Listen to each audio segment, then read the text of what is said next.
Good afternoon friends आज हम देखेंगे नर्सिंग केयर प्लान कैसे बनाया जाता है। क्योंकि नर्सिंग केयर प्लान बनाने में इतनी प्रॉब्लम्स होती हैं, समझ में नहीं आता है किसका क्या मतलब है, किसमें क्या होता है। तो हम देखेंगे और समझेंगे एक एक चीज़ नर्सिंग केयर प्लान में कि कौन सी चीज़ का क्या मतलब होता है और उसमें क्या लिखना होता है और कैसे नर्सिंग केयर प्लान बनाया जाता है। तो पहला क्या होता है उसमें असेसमेंट। इसमें टोटल 7 होते हैं: असेसमेंट, नर्सिंग डायग्नोसिस, गोल, इंटरवेंशन, रेशनल, इम्प्लीमेंटेशन और इवेल्युएशन। ये 7 प्रोसेस होते हैं नर्सिंग केयर प्लान में। तो ये बारी बारी करके एक एक हम लोग समझेंगे कि ये नर्सिंग केयर प्लान कैसे बनाया जाता है। पहले तो ये बनाया इसलिए जाता है पेशेंट के ट्रीटमेंट के लिए, एक क्वालिटी केयर प्रोवाइड करने के लिए नर्सिंग केयर प्लान बनाया जाता है।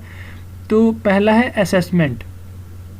असेसमेंट मतलब पेशेंट की कंडीशन को एसेस करना। जब वो आता है दिखाने के लिए या फिर ओपीडी में आता है, जब ओपीडी में आया और वो भर्ती हो गया तो उसके बाद हमें उसे एसेस करना होता है कि उसकी प्रॉब्लम क्या है। तो पहले तो हम उसके तो असेसमेंट के 2 टाइप्स होते हैं, एक सब्जेक्टिव डेटा, एक ऑब्जेक्टिव डेटा। सब्जेक्टिव डेटा क्या होता है कि सब्जेक्टिव डेटा और ऑब्जेक्टिव डेटा। सब्जेक्टिव डेटा में हम पेशेंट से या फिर उसके रिलेटिव से जो भी पूछते हैं और जो वो इन्फॉर्मेशन बताते हैं, जैसे कि अगर किसी को फीवर है तो वो बताएंगे फीवर हो रहा है, सिर दर्द हो रहा है, अगर ऐसा कुछ है तो वो वहाँ से जो भी इन्फॉर्मेशन मिलता है वो सब्जेक्टिव डेटा में आता है। और दूसरा है ऑब्जेक्टिव डेटा। ऑब्जेक्टिव डेटा दोस्तों होता है कि हम जो उससे ऑब्ज़र्व किए, पेशेंट को देख के, उसकी बातों को सुन के जो हम ऑब्जर्वेशन किए हैं कि और क्या क्या इसको दिक्कत हो सकती है, फिज़िकल एग्जामिनेशन के थ्रू कुछ ऑब्ज़र्व किए हैं। जैसे मान लीजिए कि पेशेंट का टेम्परेचर बहुत ज़्यादा है, ये फिज़िकल एग्जामिनेशन से पता चलेगा। और ये उसका फेशियल एक्सप्रेशन कैसा है, ये फिज़िकल एग्जामिनेशन से पता चलेगा। तो जो हम लोग ऑब्जर्व करके फिजिकल एग्जामिनेशन के थ्रू पता करते हैं वो ऑब्जेक्टिव डेटा में लिखते हैं, और जो पेशेंट से पूछ के करते हैं वो सब्जेक्टिव डेटा में आता है। फिर उसके बाद आता है नर्सिंग डायग्नोसिस। नर्सिंग डायग्नोसिस क्या होता है कि पेशेंट की प्रॉब्लम क्या है। जैसे हम असेसमेंट कर लिए तो हमको ये पता चल गया कि पेशेंट को दिक्कत क्या है। अब उस दिक्कत को कैसे हमको प्रेजेंट करना है ताकि कोई भी देखे तो समझ जाए। क्योंकि जो हम पूछे हैं वो बाकी लोग बार बार आके तो नहीं पूछेंगे, तो कोई और आए देखे तो उसको देख के समझ जाए।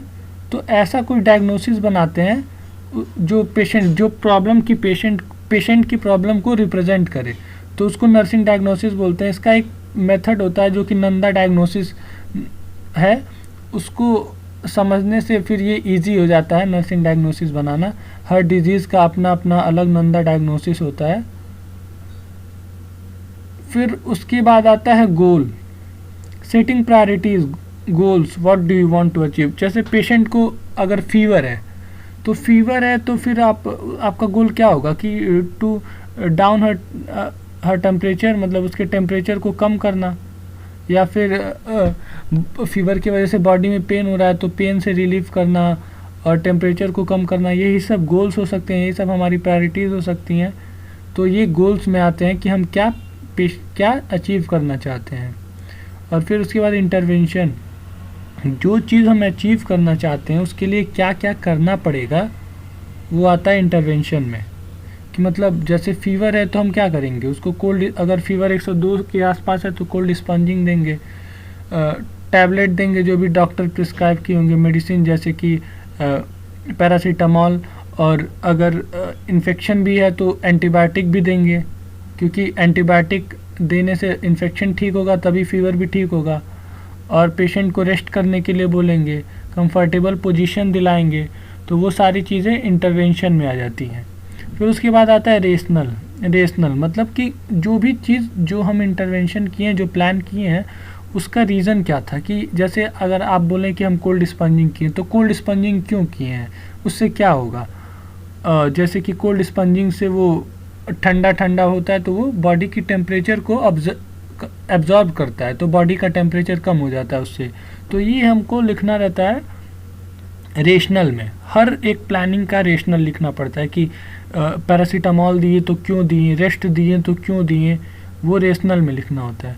फिर उसके बाद आता है इम्प्लीमेंटेशन, कि जैसे आप प्लानिंग तो कर लिए कि ये करना है, उसमें से क्या क्या इम्प्लीमेंट किए हैं, कैसे इम्प्लीमेंट किए हैं वो लिखना रहता है कि I have given medicine, I have suggested patient to take rest, I have suggested patient to attendant to give cold sponge देने के लिए, और ये उसको दवा दिए हैं, ये सुझाव दे दिए, पेशेंट को सब कुछ समझाए हैं, तो क्या क्या की कर चुके हैं वो सब इम्प्लीमेंटेशन में आता है। फिर उसके बाद आता है इवैल्यूएशन। इवैल्यूएशन में क्या आता है दोस्तों कि पेशेंट की प्रॉब्लम वो किस हद तक सॉल्व हुई है, जैसे कुछ गोल हम लोग सेट किए थे तो उस गोल को कहाँ तक हम लोग अचीव कर लिए हैं, पूरा अचीव कर लिए, आधा अचीव कर लिए या नहीं कर पाए हैं, तो वो सारी चीज़ें इवैल्यूएशन में आती कि पेशेंट प्रॉब्लम सॉल्व हुई है या नहीं हुई है, क्या आउटकम आया है, क्या गोल हम लोग जो डिसाइड किए थे वो कर लिए या नहीं कर लिए, तो ये सारी चीज़ें आ जाती हैं